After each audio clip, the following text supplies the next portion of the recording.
السلام علیکم ملګرو، پښتو نیټورک درکې چینل ته ښه راغلاست.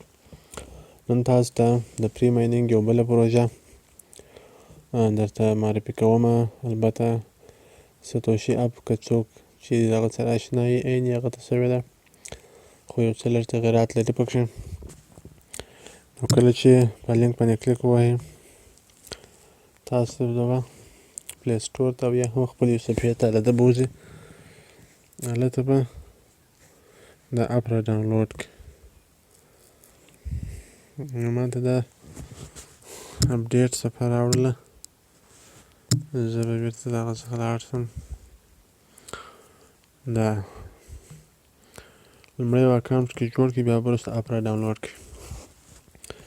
د IFCT په نامه اپ دی. دلته به تاسو خپل ایمیل ولیکئ او لاندې پاسورډ ولیکئ، بیا به پاسورډ تکرار کړئ.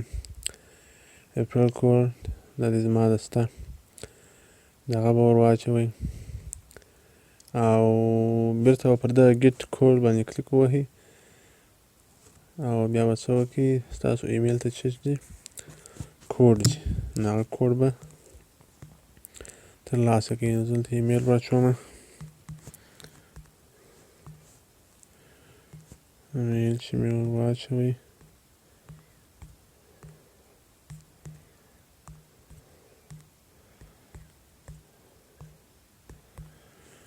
gmail.com. دلته به پاسورډ ور واچوم. کله چې پاسورډ ولیکئ، پر دغه ګیټ باندې کلیک ووهئ. لږ 15 ثانیې وخت درکوي و ایمیل ته مو کوډ ځي، راوسي هغه ایمیل به وګورئ چې تاسو ورکړی و، چې کوډ راغلی دی که نه. بیا به داسې ریفریش کړئ.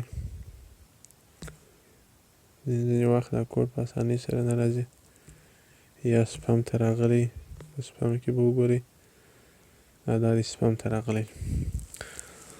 په سپم کې به دلته راسئ، د IFCT دا به کاپي کړئ، راوسئ دلې به په دغه ځای باندې دلته پیسټ کړئ. کله چې مو پیسټ کړئ، بیا پر ساین اپ باندې کلیک ووهئ. پر ساین اپ باندې به کلیک ووهئ. لاست ورژن اوکې، صحیح شو. بیا دا اعلان راته راغلی. نو اوس ټوله سیف شو. اوس به لوګین وکړئ او په خپل پروګرام ته به داخل شئ. چې کله مو دلته راغلاست، کېدای شي د ژبې چینایي، نو دلته تغییر کولی شئ، انګلیش باندې ودروئ او دلته خپل ایمیل ورکړئ، کوم چې مو اکاونټ جوړ کړی و. ایمیل چې مو ورکړئ،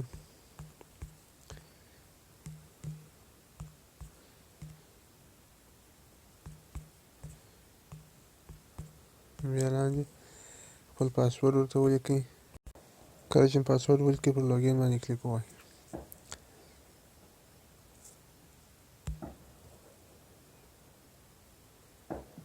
user not found.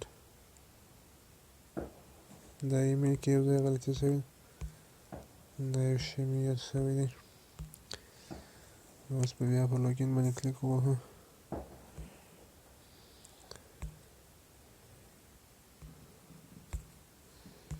دا شپږ بلابود و، اوس دا دی لوګین شو. کله چې اپ ته لوګین شواست، دلته څو ماینینګونه شته. یو خو پر دغه مابینز باندې ماینینګ باندې کلیک ووهئ. دا سټارټیږي، کله 24 ساعته کله 3 ساعته داسې ماینینګ شروع کېږي، یا 3.5 ساعته. دا چې کله پوره شي، دغه وینې دغه حساب د IFCT دا چې کله دلته 2 3 4 5 شي، نو په دې کلیک کوئ چې دا ستاسو په اکاونټ کې جمع شي، ریسیو شي.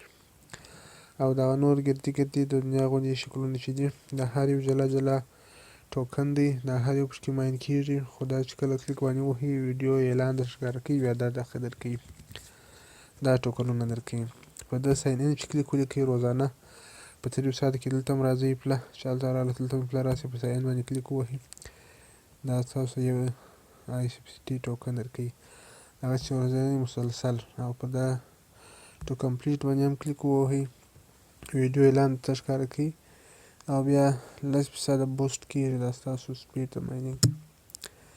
دې ته چې کله رالاست د مابینز ریکریشن پر دې باندې کلیک ووهئ نو داسې ویل هم درته راځي. په دې باندې هم ټوکنونه ټولولی شئ. یو چانس درکوي کیدای شي چې ویډیو در باندې وګوري او کله کله داسې پرې کله چې دا ویډیو مو وکتل 2 ثانیې چې پر زر کلیک ووهئ خلاص شو. نو تاسو ته یو څه ټوکنونه درکړله بیا کلیک باندې ووهئ یو یا 2 واره بالا دا خلاص شو. کیدای شي دا یو سپین بیا په دې باندې ران شي دا یو ټوکن مصرف کړي بیا راسي سپین وکړئ کم ټوکن 2 ټوکن بیا ترلاسه کړل او کیدای شي دا شپږ ویډیوګانې دلته وګورئ نور هم ټوکنونه ترلاسه کړئ. یوزر دلته چې راسئ په دې کې دلته ډېر مختلف شته خو پر دا ایډراپ باندې چې کلیک ووهئ دلته ځینې وخت ایډراپونه وي تاسو الیجیبل یاست لکه اوس دا شپږ ایډراپ په دې باندې زه کلیک وکړم دا ما ترلاسه کړي دا شپږ ځینې وخت 3300 500 دا موږ ترلاسه کولی شو چې الیجیبل شو. بیا به وروسته راشئ پر د اکاونټ باندې چې کلیک ووهئ دغه ټول ایسټ دلې شته. بیټ کیټ یوه دانه کرنسي وه چې هغه اوس لانچ شوله تقریبا په 0.2 سنټه کې لانچ شوله. بي ان بي تر اوسه نه پکې ماین کېږي. بي ټي سي ایتریوم دا نه ماین کېږي. یوازې آی اف سی ټي ام بي ټي او کیو ډبلیو ای او خپل یو اس ډي ټي چې دلته هغه ټوله ماین کېږي. دلته راسئ بېرته هیش ته ګورئ یو اس ډي ټي کیو ډبلیو ای آی اف سی ټي دا ټوله دلې ماین کېږي. نو ښه پروژه ده خلکو چې مخکې ګډون مخکې کړی و دا بیټ کیټ ټوکن چې کله ایستلی و هغو کسانو زیاته ګټه وکړه چې ورته پاتې هغه اوس هم کولی شي چې خرڅ کړي او کله چې نوي خلک پکې جوین شي نو هغه بیا هم د آی اف سی ټي کولی شي چې ماینینګ یې وکړي. ښه اپ دی ګټه یې ورکړې ده خلکو ویډیو ورڅخه کړې ده اوس لا پرې ماینینګ